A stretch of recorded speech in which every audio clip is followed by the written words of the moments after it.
Renungan Minggu Biasa 30 tahun B. Belajar dari kisah Bartimeus dan Agus.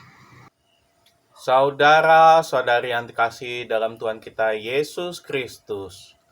Hari ini Yesus kembali mengadakan mujizat penyembuhan. Kali ini Yesus menyembuhkan seorang pengemis yang buta bernama Bartimeus, putra Timeus. Sebuah mujizat yang biasa aja dilakukan oleh Yesus, tapi menjadi menarik untuk kita renungi. Kita tahu Yesus dengan kuasanya bisa menyembuhkan berbagai macam penyakit. Dan saya yakin Yesus pasti sudah pernah menyembuhkan orang buta sebelumnya. Bahkan banyak menyembuhkan orang buta. Cuma saja tidak tercatat di Injil. Tapi kenapa bacaan Injil ini menjadi sangat menarik? Karena kita melihat ketulusan dari Bartimeus. Kenapa saya ngomong gitu? Pada Markus 10 ayat 47-48. Ketika didengarnya bahwa itu adalah Yesus, orang Nazaret, mulailah ia berseru, "Yesus anak Daud, kasihanilah aku." Banyak orang menegurnya supaya ia diam. Namun semakin keras ia berseru, "Anak Daud, kasihanilah aku." Lihat ketulusannya. Umumnya orang sakit atau cacat atau disabilitas pasti berkata, "Tuhan, sembuhkanlah aku." Tapi di sini Bartimeus berkata kepada Yesus, "Anak Daud, kasihanilah aku." Walaupun cuma satu kata yang berbeda, tapi sudah terlihat jelas ketulusannya. Bahwa yang diinginkan Bartimeus tidak semata-mata kesembuhan, tapi Bartimeus menginginkan rasa belas kasihan dari Yesus.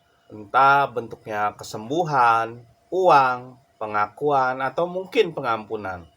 Yang jelas Bartimeus pasrah dan ikhlas dan mohon belas kasihan Tuhan. Pertanyaannya, kenapa Bartimeus tidak to the point saja menyebutkan keinginannya? "Yesus anak Daud, sembuhkanlah aku."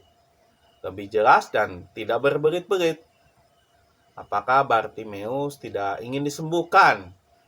Ya pasti inginlah. Cuma ya itu, karena ketulusan hatinya lah, itulah yang membuatnya memasrahkan semuanya seturut kehendak Tuhan sendiri. Ya, walaupun nanti juga dijelaskan keinginan Bartimeus itu pada Markus 10 ayat 51. Tanya Yesus kepadanya, "Apa yang kau kendaki supaya aku perbuat bagimu?" Jawab orang buta itu, "Rabuni, semoga aku dapat melihat." Kesembuhan bukanlah semata-mata yang diinginkan Bartimeus. Hanya ketulusan hatinya lah kesembuhan itu menjadi tidak terlalu penting. Tapi rasa belas kasihan Yesus itulah yang jauh lebih penting.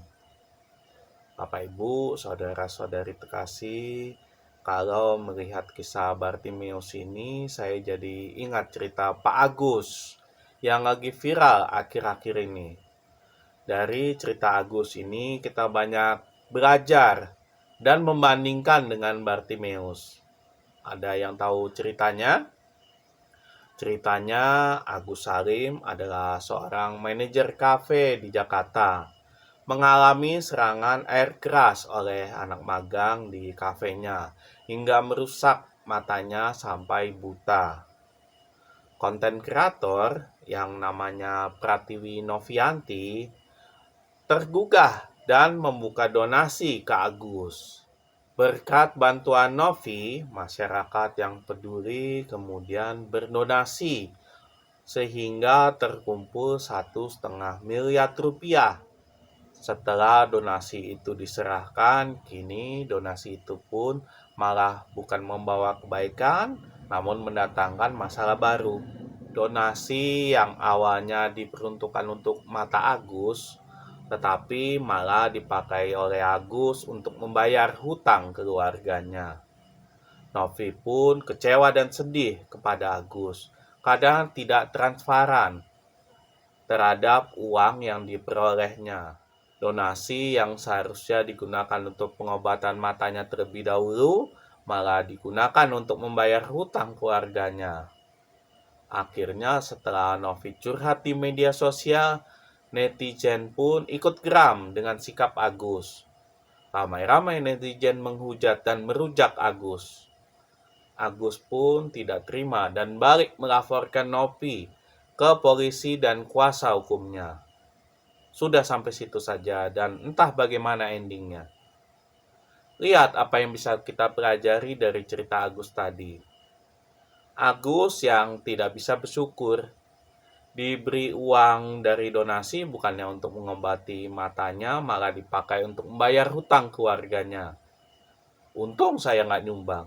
Kalau nyumbang, saya pun pasti ikut kecewa dan marah sama Agus. Lihat kan dua perbedaan dari Bartimeus dan Agus. Perbedaan dari dua orang yang sama-sama buta. Dua orang yang sama-sama mendapatkan belas kasih Allah, tapi menggunakan belas kasihan Tuhan dengan cara yang berbeda.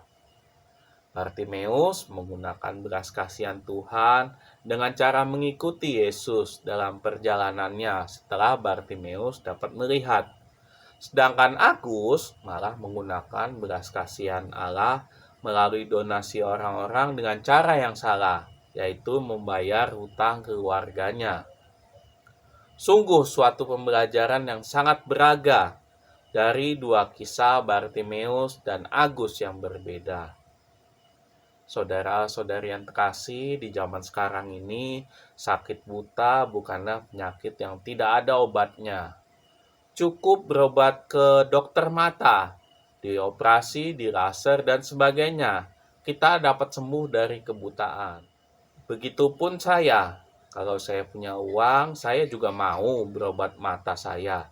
Karena minus saya sudah 3 dan semakin besar. Mata jadi cepat capek.